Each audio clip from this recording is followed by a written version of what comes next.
क्या जदयू के प्रत्याशी को सिवान की जनता को वोट देना चाहिए या नहीं देना चाहिए? तो सबसे पहले हम इस मुद्दे पे बात करेंगे कि आखिर सिवान लोकसभा से जदयू के तरफ से टिकट किसको मिला है।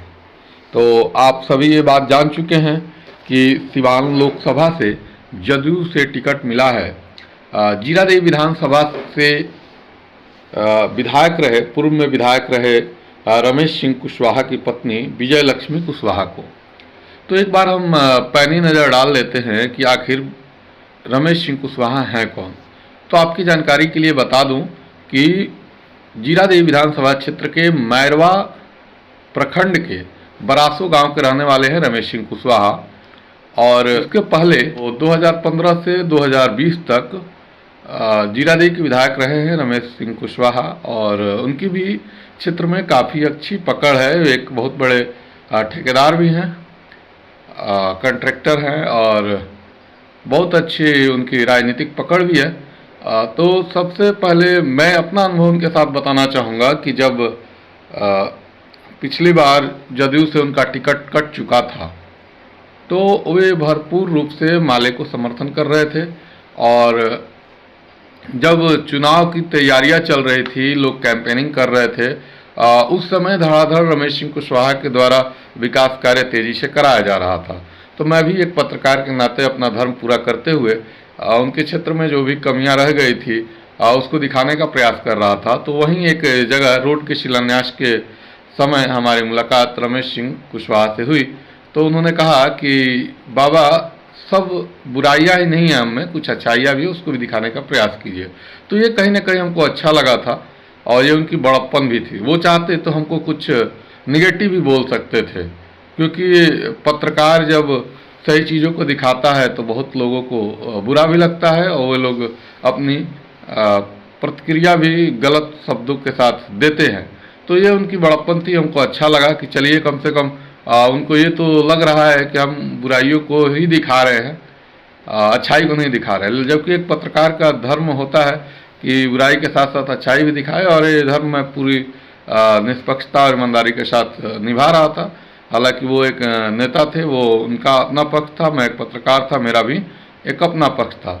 तो ये सारी चीज़ें जो होती है, तो आप जानते हैं कि चुनाव के अंतिम 5वें साल में कोई भी लोकसभा से अगर सांसद रहे या कोई विधानसभा से विधायक रहे, तो अंतिम साल में ही वो अपने विकास कार्यों को करने का प्रयास करते हैं, ताकि लोगों की नज़रों में ये सारी चीज़ें दिखे और वो उनको वोट दे।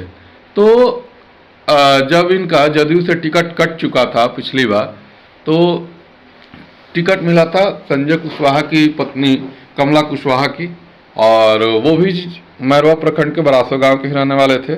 और उस समय रमेश सिंह कुशवाहा ने बहुत भला बुरा भी कहा था नीतीश कुमार को लेकर के।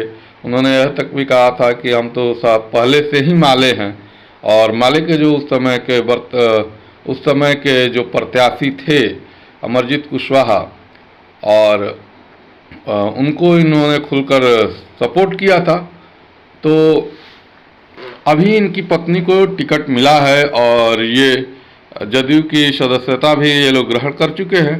तो अब हमारा पहला सवाल था कि यहाँ की जो जनता है, सिवान लोकसभा की जनता है, क्या इनको विजय लक्ष्मी कुशवाहा को वोट देना चाहिए या नहीं देना चाहिए? तो सवाल यहाँ पे नहीं है कि विजय लक्ष्मी कुशवाहा को वोट देना चाहिए कि नहीं देना चाहिए।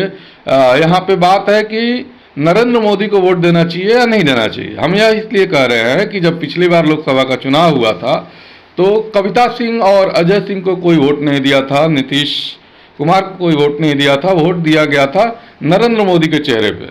बीच में जब तलाक हुआ था जदयू और भाजपा के बीच में, तो यहीं जो कविता सिंह जी जो थी खूब पानी पी पी करके नरेंद्र मोदी को कोसती थी, और जब केंद्र से कुछ योजनाएं लाती थी तो उस समय नरेंद्र मोदी की चर्चा न करते हुए नीतीश कुमार की चर्चा बखूबी करती थी।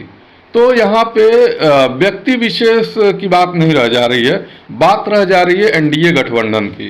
तो एनडीए गठबंधन से जब सिवान लोकसभा की सीट जो है जदयू के खाते में चली गई है, तो लोग अब यहाँ पे यह नहीं देखेंगे कि यह रमेश सिंह कुशवाहा की पत्नी है, रमेश सिंह कुशवाहा ने जीरादेव विधानसभा से विधायक रहते हुए क्या कुछ किया, कैसे किया।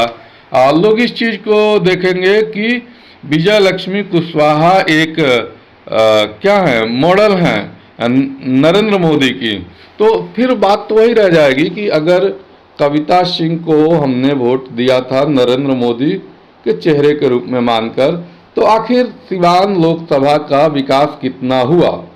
मैं एक पत्रकार होने के नाते बताना चाहूँगा कि मैं 5 वर्षों में कविता सिंह या अजय सिंह को जीरादेव विधानसभा में या अपना हमारा जो गांव हुआ ठेपहा, वहाँ पे मुश्किल से 2 या 3 बार देखा होगा।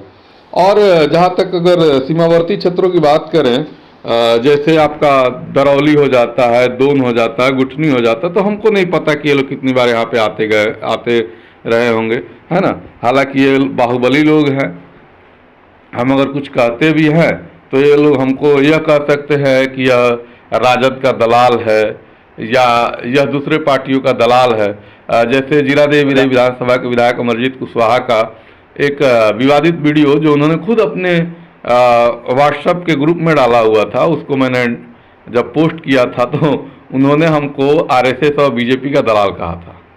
तो अब ये तो जनता जानती है कि मनीष कुमार दलाल है कि पत्रकार है कि क्या है, क्योंकि जब मरण शैया पे पड़े हुए थे एम्स हॉस्पिटल में दिल्ली में, तो मनीष कुमार के पास एक गिलास जूस पीने तक के पैसे नहीं होते थे।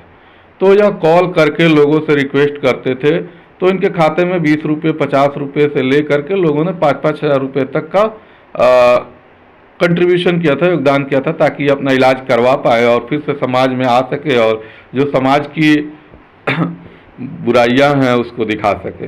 तो मेरा जो बेसिक सवाल यह था कि क्या हमको व्यक्ति विशेष को देखकर वोट करना चाहिए या नरेंद्र मोदी को देखकर वोट करना चाहिए।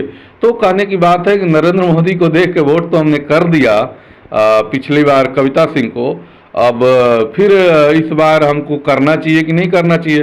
तो जनता तो खुद ही समझदार है, देख चुकी है कि नरेंद्र मोदी के नाम पे कविता सिंह और अजय सिंह ने कितना विकास किया है सिवान लोकसभा का।